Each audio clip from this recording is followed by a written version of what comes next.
रामचरितमानस खंड 4 पार्ट 2।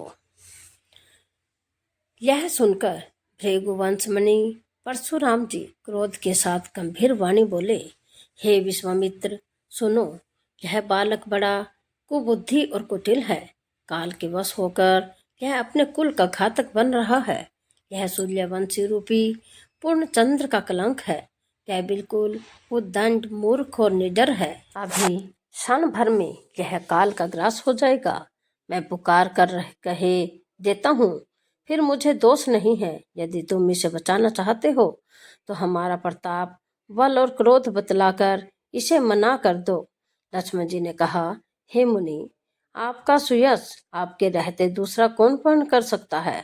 आपने अपने ही मुख से अपनी करनी अनेकों बार बहुत प्रकार से वर्णन की है। इतने भर भी संतोष न हुआ तो फिर कुछ कह डालिए। क्रोध रोकर ऐसा है दुख मत सहिए।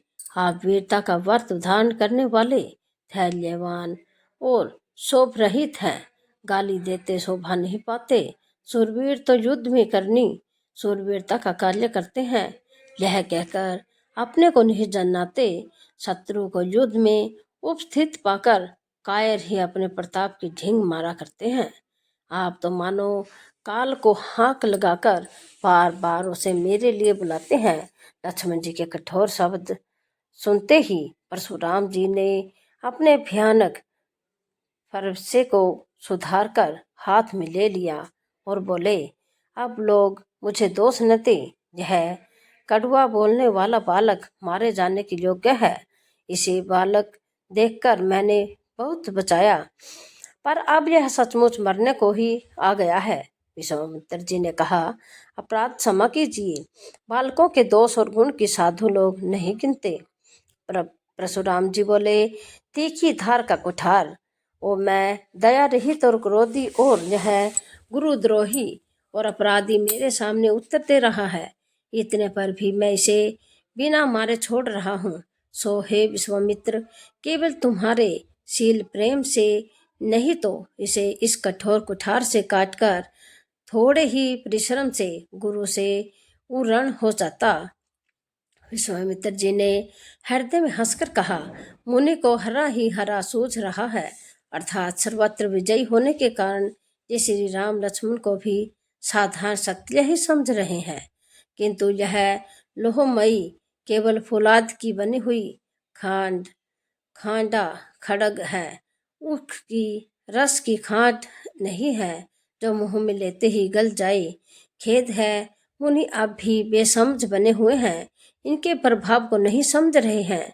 लक्ष्मण ने कहा, हे मुनि, आपके शील को कौन नहीं जानता। वह संसार भर में प्रसिद्ध है। आप माता पिता से तो अच्छी तरह वो ऋण हो ही गए। अब गुरु का ऋण रहा। जिसका जी में वह सोच लगा है, वह मानो हमारे ही मत्थे काढ़ा था। बहुत दिन बीत गए, इससे ब्याज भी बहुत बढ़ गया होगा। अब किसी हिसाब करने वाले को बुला लाइए तो मैं तुरंत थैली खोल कर दे दूं। लक्ष्मण जी के कड़वे वचन सुनकर परशुराम ने कुठार संभाला। सारी सभा हाय हाय करके पुकारने लगी।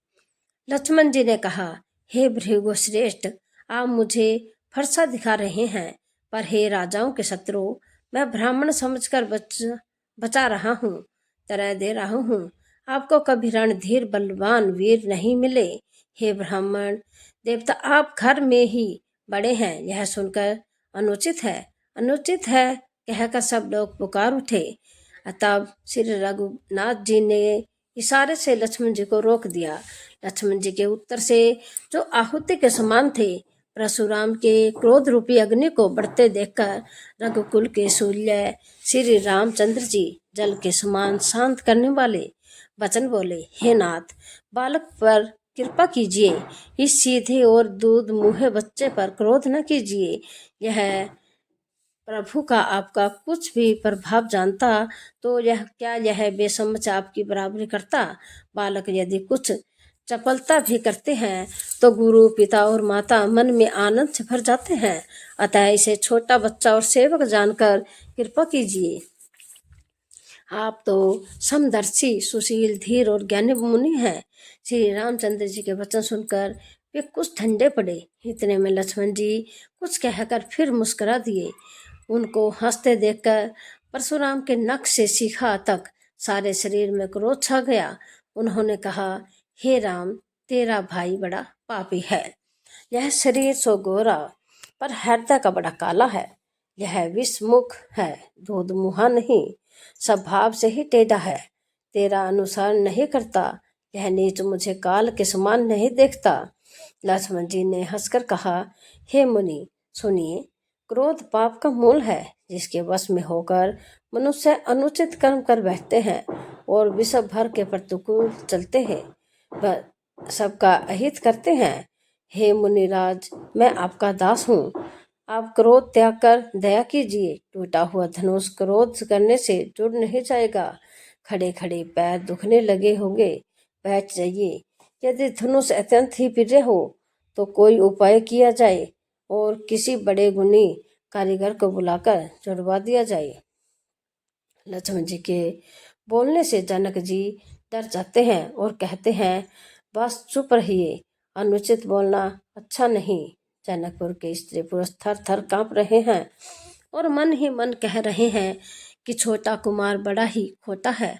लक्ष्मण जी की निर्भय वाणी सुनकर परशुराम जी का शरीर क्रोध से जला जा रहा है और उनके बल की हानि हो रही है। तब श्री रामचंद्र जी पर एहसान जानकर प्रभु श्री राम बोले, तेरा छोटा भाई समझकर मैं इसे बचा रहा हूँ। यह मन का मैला और शरीर का कैसा सुंदर है, जैसे विष के रस से भरा हुआ सोने का घड़ा।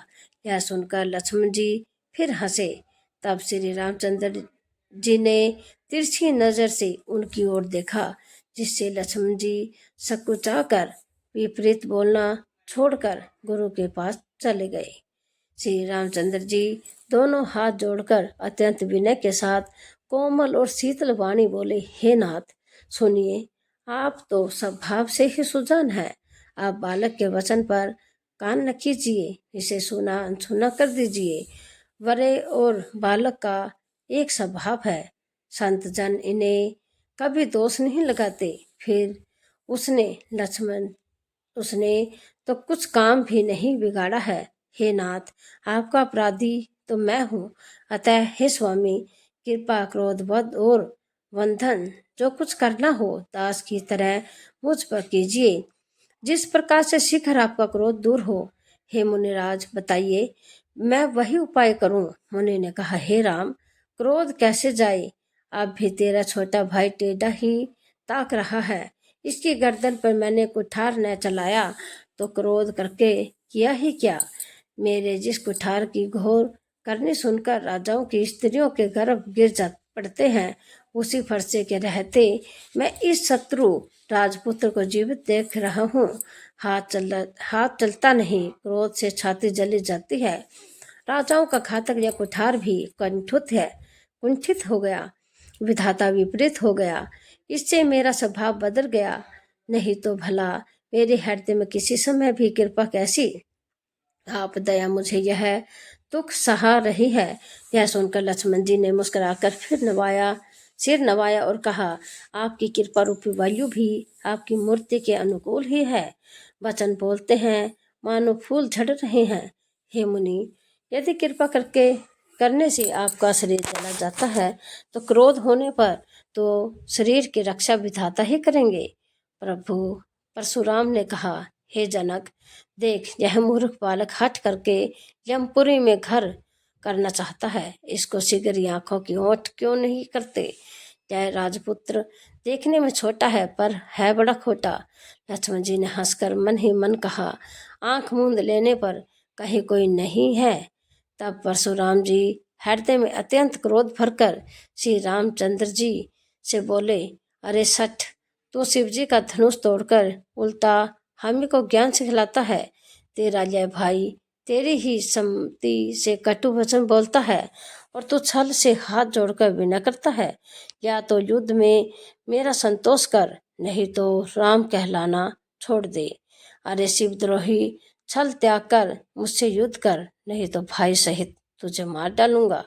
इस प्रकार परशुराम जी कुठार उठाए पक रहे हैं और श्री रामचंद्र जी सिर झुकाए मन ही मन मुस्कुरा रहे हैं। श्री रामचंद्र जी ने मन ही मन कहा, गुनाह तो लक्ष्मण का है और क्रोध मुझ पर करते हैं। कहीं कहीं सीधेपन में भी बड़ा दोष होता है। टेढ़ा जानकर सब लोग किसी की भी वंदना करते हैं। टेढ़े चंद्रमा को राहु भी नहीं खरसता। श्री रामचंद्र जी ने कहा, हे मुनीश्वर, क्रोध छोड़िए। आपके हाथ में एक कुठार है और मेरा यह सिर आगे है। जिस प्रकार आपका क्रोध जाए, हे स्वामी, वही कीजिए। मुझे अपना अनुचर दास जानिए। स्वामी और सेवक में युद्ध कैसा। हे ब्राह्मण श्रेष्ठ, क्रोध का त्याग कीजिए। आपका वीरों का सा वेश देखकर ही बालक ने कुछ कह डाला था। वास्तव में उसका भी कोई दोष नहीं है। आपको कुठार, बाण और धनुष धारण किए देखकर और वीर समझकर बालक को क्रोध आ गया। वह आपका नाम तो जानता था, पर उसने आपको पहचाना नहीं। अपने वश रघुवंश के स्वभाव के अनुसार उसने उत्तर दिया, यदि आप मुनि की तरह आते तो हे स्वामी, बालक आपके चरणों की धूलि सिर पर रखता। अनजाने की भूल को क्षमा कीजिए। ब्राह्मणों के हृदय में बहुत अधिक दया होनी चाहिए। हे नाथ, हमारी और आपकी बराबरी कैसी, कहिए न। हमारा चरण और कहाँ मस्तक, कहाँ मेरा राम मात्र छोटा सा नाम और कहाँ आपका परशुराम सहित बड़ा नाम। हे देव, हमारे तो एक ही गुण है, धनुष है, और आपके परम पवित्र क्षम दम तप सोच सरलता क्षमा और विज्ञान है, जो 9 गुण है। हम तो सब प्रकार से आपसे हारे हैं। हे विप्र, हमारे अपराधों को क्षमा कीजिए। श्री रामचंद्र जी ने परशुराम को बार बार मुनि और विप्रवर कहा। तब भृगुपति परशुराम जी कुपित होकर बोले, तू भी अपने भाई के समान ही टेढ़ा है। तो मुझे निरा ब्राह्मणी समझता है। मैं कैसे विप्र हूँ, मुझे तुझे सुनाता हूँ। चतुरांगणी सेना सुंदर संविधाई, यज्ञ में जलाई जाने वाली लकड़ियां हैं, और बड़े बड़े राजा उसमें आकर बलि के पशु हुए हैं, जिनको मैंने इसी फरसे से काटकर बलि दिया है।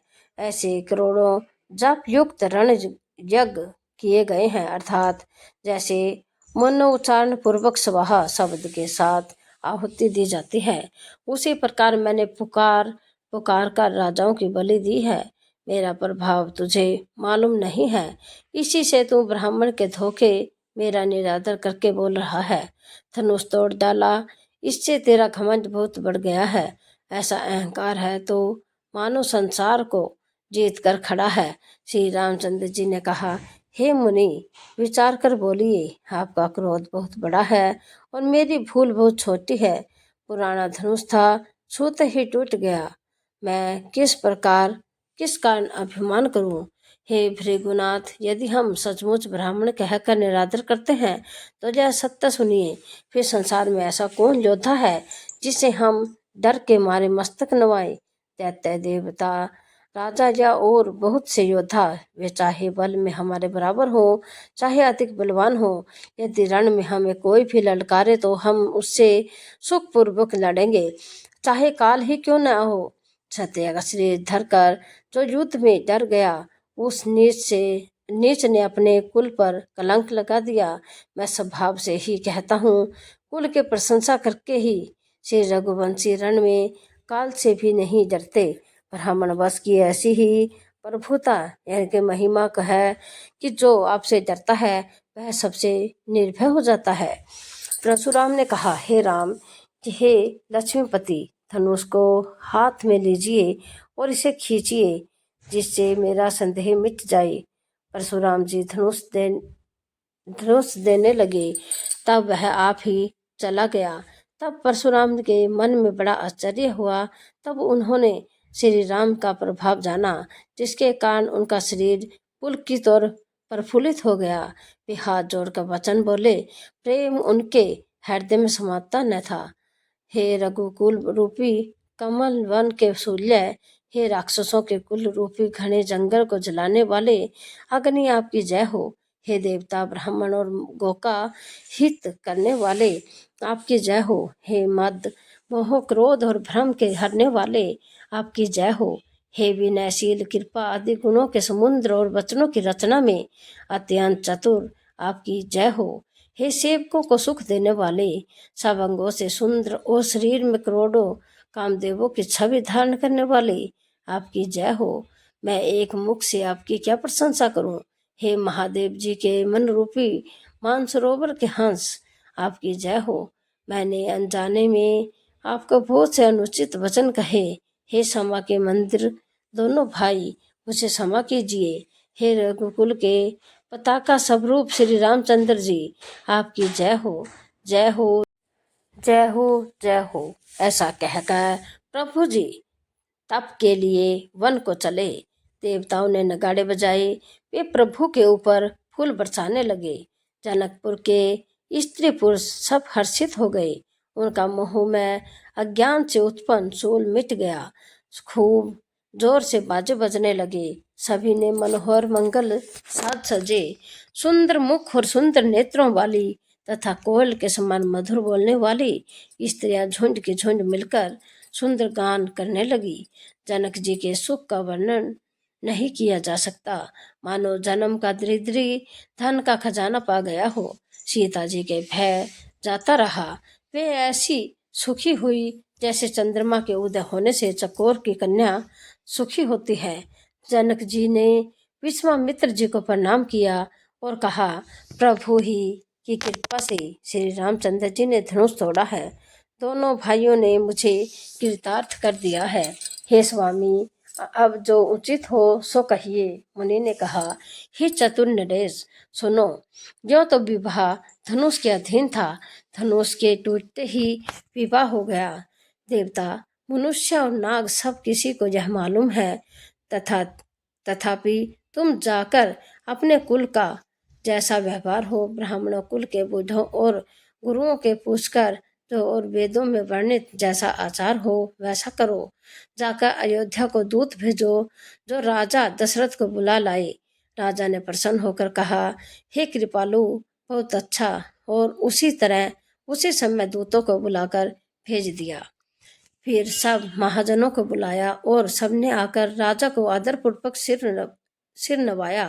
राजा ने कहा, बाजार, रास्ते, घर, देवालय और सारे नगर को चारों ओर से सजाओ। महाजन प्रसन्न होकर चले और अपने अपने घर आए। फिर राजा ने नौकरों को बुला भेजा और उन्हें आज्ञा दी कि विचित्र मंडप सजाकर तैयार करो। यह सुनकर वे सब राजा के वचन सिर पर धरकर और सुख पाकर चले। उन्होंने अनेक कारीगरों को बुलावा भेजा तो मंडप बनाने में कुशल और चतुर थे। उन्होंने ब्रह्मा की वंदना करके कार्य आरंभ किया और पहले सोने के केले के खंभे बनाए, हरी हरी मनियों पन्ने के पत्ते और फल बनाए तथा प्रागण मणियों के फूल बनाए। मंडप की अत्यंत विचित्र रचना देखकर ब्रह्मा का मन भी फूल गया। बांस सब हरी हरी मणियों के सीधे और गांठों से युक्त ऐसे बनाए जो पहचाने नहीं जाते थे कि मणियों के हैं या साधारण। सोने की सुंदर नागबेली बनाई जो पत्तों सहित ऐसी भली मालूम होती थी कि पहचानी नहीं जाती थी।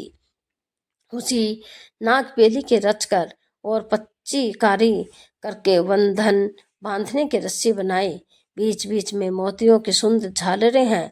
मानिक, पन्ने, हीरे और फिरोजे इन रत्नों को चीरकर कोरकर और पच्ची कारी करके इनके लाल, हरे, सफेद और फिरोजी रंग के कमल बनाए। भौरी और बहुत रंगों के पक्षी बनाए जो हवा के सहाय गूंजते और कूजते थे। खंभों पर देवताओं की मूर्तियां गढ़कर निकाली जो सब मंगल द्रव्य लिए खड़ी थी। नीलमणि को कोरकर अत्यंत सुंदर आम के पत्ते बनाए। सोने के बोर और रेशम की डोरी से बंधे हुए पन्ने के बने फलों के गुच्छे सुशोभित हैं। ऐसे सुंदर उत्तम बंधनवार बनाए मानो कामदेव ने फंदे सजाए हों। उन्होंने को मंगल कलश और सुंदर ध्वजा पताका पर्दे और चंबर बनाए, जिसमें मणियों के अनेकों सुंदर दीपक हैं। उस विचित्र मंडप का तो वर्णन ही नहीं किया जा सकता, जिस मंडप में श्री जानकी जी की दुल्हन होगी। किस कवि की ऐसी बुद्धि है जो उसका वर्णन कर सके। जिस मंडप में रूप और गुणों के समुद्र श्री रामचंद्र जी दूल्हे होंगे, वह मंडप तीनों लोकों में प्रसिद्ध ही होगा। जनक जी की महल की जैसी शोभा है, वैसी ही शोभा नगर के प्रत्येक घर की दिखाई देती है। उस समय जिसने तिरहुत को देखा, उसे 14 भुवन तुच्छ जान पड़े। जनकपुर में नीच के घर भी उस समय जो संपदा सुशोभित थी, उसे देखकर इंद्र भी मोहित हो जाता था। जिस नगर में साक्षात लक्ष्मण जी कपाट से स्त्री का सुंदर भेष बनाकर बसती है, उस पुर की शोभा का वर्णन करने से सरस्वती और शेष भी संकोचाते हैं। जनक जी के दूत श्री रामचंद्र की पवित्र पुरी अयोध्या में पहुंचे। सुंदर नगर देखकर भी हर्षित हुए। रात दरबार पर जाकर उन्होंने खबर भेजी। राजा दशरथ जी ने सुनकर उन्हें बुला लिया। दूतों ने प्रणाम करके चिट्ठी दी। प्रसन्न होकर राजा ने स्वयं उठकर उसे लिया। चिट्ठी बांधते समय उनके नेत्रों में जल, प्रेम और आनंद के आंसू छा गए। शरीर पुलकित हो गया और छाती भर आई। हृदय में राम और लक्ष्मण है, हाथ में सुंदर चिट्ठी है। राजा उसे हाथ में लिए ही रह गए। खट्टी मीठी कुछ भी कह न सके। फिर धीर धरकर उन्होंने पत्रिका पढ़ी। सारी सभा सच्ची बात सुनकर हर्षित हो गई। भरत जी अपने मित्रों और भाई शत्रुघ्न के साथ जहाँ खेलते थे, वहीं समाचार पाकर वे आ गए।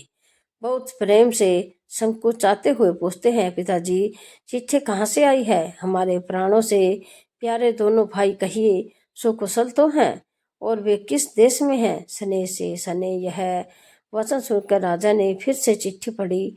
चिट्ठी सुनकर दोनों भाई पुलकित हो गए।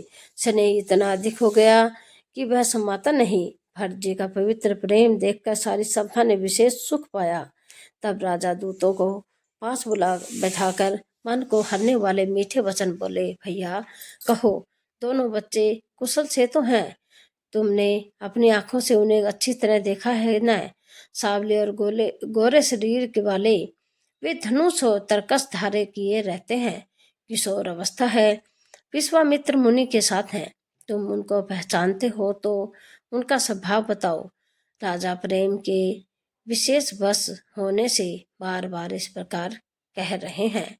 भैया जिस दिन से मुनि उन्हें ले गए हैं, तब से आज ही हमने सच्ची खबर पाई है। कहो तो महाराज जनक ने उन्हें कैसे पहचाना? ये प्रेम भरे वचन सुनकर दूत मुस्कुराए। दूतों ने कहा, हे राजाओं के कुटुंबनी सुनिए, आपके समान धन्य और कोई नहीं है। जिनके राम लक्ष्मण जैसे पुत्र हैं, जो दोनों विश्व के विभूषण हैं, आपके पुत्र पूछने योग्य नहीं। वे पुरुष से हैं, तीनों लोकों के सब प्रकाश सब रूप हैं। जिनके यश के आगे चंद्रमा मलिन और प्रताप के आगे सूर्य शीतल लगता है। हे नाथ, उनके लिए आप कहते हैं कि उन्हें कैसे पहचाना? क्या सूर्य को हाथ में दीपक लेकर देखा जाता है? सीता जी के स्वयंवर में अनेकों राजा और एक से बढ़कर एक योद्धा थे, एकत्र हुए थे, परंतु शिव जी के धनुष को कोई भी नहीं हटा सका। सारे बलवान वीर हार गए। तीनों लोकों में जो वीरता के अभिमानी थे, शिव जी के धनुष ने सबकी शक्ति तोड़ दी। वाणासुर जो सुमेरु को भी उठा सकता था, वह भी हृदय में हार कर परिक्रमा करके चला गया, और उसने खेल से ही कैलाश को उठा लिया था। वह रावण भी उस सभा में राज्य का प्रताप हुआ। हे महाराज सुनिए, वहां ऐसे ऐसे योद्धा हार गए। रघुवंश मणि श्री रामचंद्र जी ने बिना ही प्रयास शिव जी के धनुष को वैसे ही तोड़ डाला, जैसे हाथी कमल की जंजीर को तोड़ डालता है। धनुष टूटने के बाद सुनकर परशुराम जी क्रोध भरे आए और उन्होंने वह प्रकार से आंखें दिखलाई। अंत में उन्होंने भी श्री रामचंद्र जी का बल देखकर उन्हें अपना धनुष दे दिया और बहुत प्रकार से विनती करके वन को गमन किए। रहे राजन, जैसे श्री रामचंद्र जी अतुलनीय बली हैं, वैसे ही तेज निधान फिर लक्ष्मण जी भी हैं, जिनके देखने मात्र से राजा लोग ऐसे कांप उठते हैं जैसे हाथी सिंह के बच्चे के ताकने से कांपते हैं।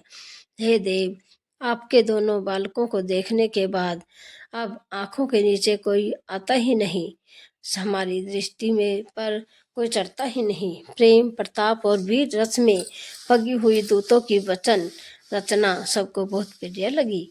सभा सहित राजा प्रेम में मगन हो गए और दूतों को निछावर देने लगे।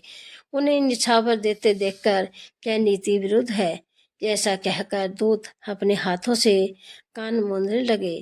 धर्म को विचार कर सभी ने सुख पाया। तब राजा ने उठकर वशिष्ठ जी के पास जाकर उन्हें पत्रिका दी और आदरपूर्वक दूतों को बुलाकर सारी कथा गुरु जी को सुना दी। सब समाचार सुनकर और अत्यंत सुख पाकर गुरु बोले, पुण्यात्मा पुरुष के लिए पृथ्वी सुखों में छाई हुई है। जैसे नदियां समुद्र में जाती हैं, यद्यपि समुद्र को नदी की कामना नहीं होती, वैसे ही सुख और संपत्ति बिना ही बुलाए स्वाभाविक ही धर्मात्मा पुरुष के पास जाती है। तुम्हारे समान पुण्यात्मा जगत में न कोई हुआ है, न होने का है। हे राजन, तुमसे अधिक पुण्य और किसका होगा, जिसके राम सरीखे पुत्र हैं और जिसके चारों बालक वीर भी नर्म धर्म का व्रत विधान करने वाले और गुणों के सुख समुद्र हैं। तुम्हारे लिए सभी कालों में कल्याण है। अतः डंका बजाकर बारात सजाओ और जल्दी चलो। गुरु जी के ऐसे वचन सुनकर हे नाथ बहुत अच्छा कहकर और सिर नवाकर तथा दूतों को डेरा दिलवाकर राजा महल में गई। राजा ने सारे रानीवास को बुलाकर जनक जी की पत्रिका बाँचकर सुनाई। समाचार सुनकर सब रानियां हर्ष से भर गई। राजा ने फिर दूसरी बार सब बातों का दूतों के मुख से सुनी थी वर्णन किया। प्रेम में प्रफुल्लित हुई रानियां ऐसी सुशोभित हो रही हैं जैसे मोरनी बादलों की गर्ज सुनकर प्रफुल्लित होती है। बड़ी बूढ़ी अथवा गुरुओं की स्त्रियां प्रसन्न होकर आशीर्वाद दे रही हैं। माताएं अत्यंत आनंद में मगन हैं। उस अत्यंत प्रिय पत्रिका को आपस में लेकर सब हृदय से लगाकर छाती शीतल करती हैं। राजाओं में श्रेष्ठ दशरथ जी श्री राम लक्ष्मण की कीर्ति और करनी का बारंबार वर्णन किया। यह सब मुनि की कृपा है, ऐसा कहकर वे बाहर चले आई। तब रानियों ने ब्राह्मणों को बुलाया और आनंद सहित उन्हें दान दिया। श्रेष्ठ ब्राह्मण आशीर्वाद देते हुए चले गए। ऐसी ही आपको यह रामचरितमानस का चौथा खंड कैसा लगा? यदि अच्छा लगा तो आप इसे शेयर जरूर से जरूर करें।